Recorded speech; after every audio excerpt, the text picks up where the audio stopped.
আসসালামু আলাইকুম। Hello viewers.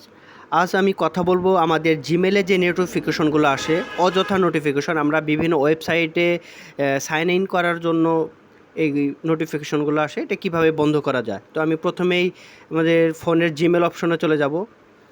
জিমেলে গিয়ে আমি দেখব যে আমার এখানে আলি এক্সপ্রেসে আমি সাইন ইন করেছিলাম, যার কারণে এটার নোটিফিকেশন আসে আমার জিমেলগুলোতে। আমি ইনবক্সে যদি দেখেন কী পরিমাণ জিমেল চলে আসছে, যেটা আমার কোনো প্রয়োজন নাই, অথচ প্রচুর পরিমাণ নোটিফিকেশন, অনেক নোটিফিকেশন আসতেছে।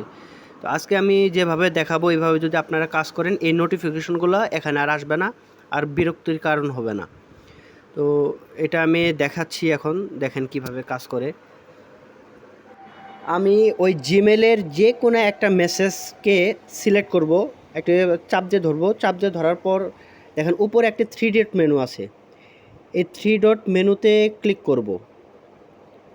3 ডট মেনুতে ক্লিক করার পর আরেকটা পেজ চলে আসলো। এখানে দেখেন নিচে লেখা রিপোর্ট স্পাম। তো রিপোর্ট স্পামে ক্লিক করি। ক্লিক করার পর এই মেসেজটা এখানে আর আসবে না। তো এই মেসেজটা এখন আমার কোথায় জমা হবে এটা যদি আমি আপনাকে দেখাই। আমি এখান থেকে বেঁকে যাব। বেঁকে গিয়ে দেখেন, বেঁকে যাওয়ার পর নিচে দেখব যে স্পামে এই মেসেজগুলো এসে জমা হয়ে থাকবে, এই যে স্পামে। তো এখন কথা হচ্ছে যে আমি এই স্পাম থেকে এই মেসেজগুলো ডিলিট করব কিভাবে। দেখেন এমটি স্পাম নাও, এই এমটি স্পাম নাওয়ে যদি আমি ক্লিক করি তাহলে এই মেসেজগুলো সব ডিলিট হয়ে যাবে। এমটি স্পাম নাও, এমটি করলাম। এখন এইখানে আমার আর কোনো মেসেজ নাই। এই আলি এক্সপ্রেস থেকে যত মেসেজ আসবে সব আমার স্পামে আসে জমা হবে। তবে যদি কোনো প্রয়োজনীয় মেসেজ আমার ওইখানে চলে যায় তখন আমি কি করব।